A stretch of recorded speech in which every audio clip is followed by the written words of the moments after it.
Howdy. I'm trying something a little bit different. I really wanted to show something that I think is pretty cool. It's in Genesis 3, and then we're going to fast forward to Exodus 25. So I wanted to do this in less than 5 minutes, but I'm not really sure if I'm going to be able to do that. So let's look at the bottom of Genesis 3. This is Genesis chapter 3. I guess I'll just start from verse 23. Therefore, the Lord God sent him forth from the garden of Eden or Eden to till the ground from whence he was taken. So he drove out the man, and he placed at the east of the garden of Eden the cherubim or the cherubim and the flaming sword, which turned every way to keep the way to the tree of life. So the main thing highlighting are the cherubim right here. Let's see, to keep, which is lishmor et derech etz hachaim, or the tree of life. So we may not know a whole lot of information concerning the cherubim, but I want to show where they pop up again in the book of Exodus, chapter 25. This is God's instructions to Moshe or to Moses concerning the construction of the Ark of the Covenant. Let's start at verse 18. And thou shalt make two cherubim of gold, of beaten work shalt thou make them at the two ends of the ark cover. And make one cherub at the one end, and one cherub at the other end. Of one piece with the ark cover shall ye make the cherubim of the two ends thereof. And the cherubim shall spread out their wings on high, screening the ark cover with their wings, with their faces one to another. Toward the ark cover shall the faces of the cherubim be. And thou shalt put the ark cover above upon the ark, and in the ark. Oh goodness, I just use this website, but I do not read King James. And in the ark thou shalt put the testimony that I shall give thee. And there I will meet with thee, and I will speak with thee from above the ark cover, from between the two cherubim which are upon the ark of the testimony, of all things which I will give thee in commandment unto the children of Israel.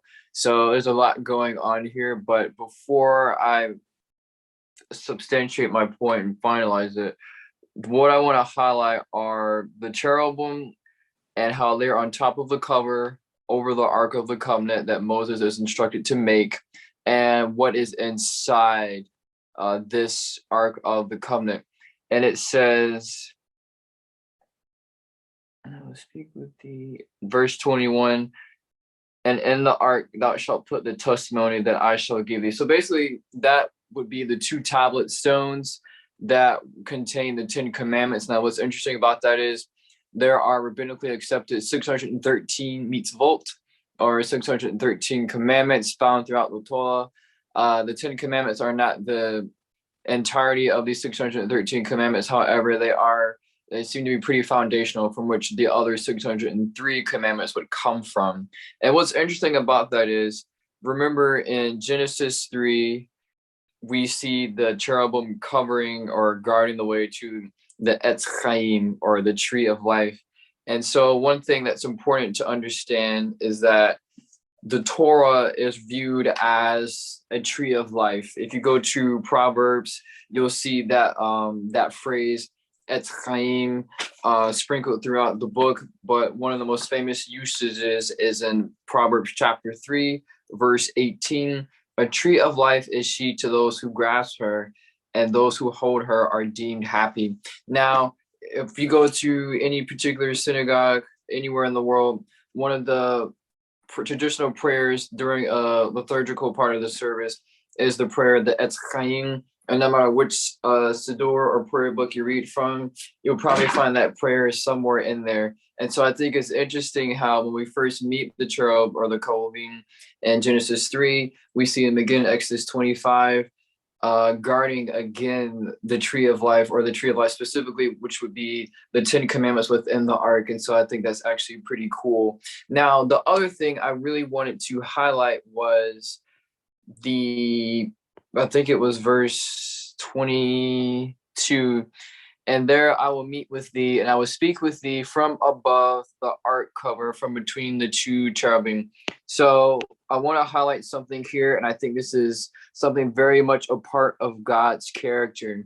So this would be Venoati lacha sham v'dibarti itcha me'al hakopolet. So this would be the typical translation for the ark cover. And this word, from that, we get this word, the word kafar. And the word kafar means to make atonement, but it can also mean to make reconciliation.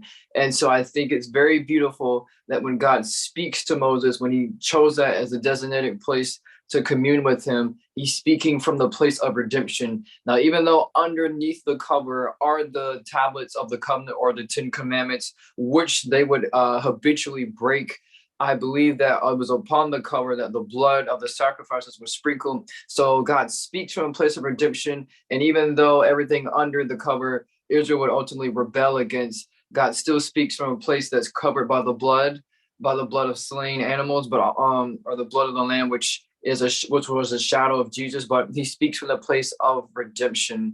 And what's also interesting is we go back to Genesis chapter 3, there's something called the Targum. Now the Targum is not so much a translation, but an interpretation of the Hebrew scriptures in Aramaic. And one way they understood that passage with the cherubim is that God dwelt, even his presence was in between the cherubim even at that time. And so it's interesting how you can see repetitive images and themes all throughout the Torah, all throughout the Bible. And I just think it makes the Bible just that much more beautiful.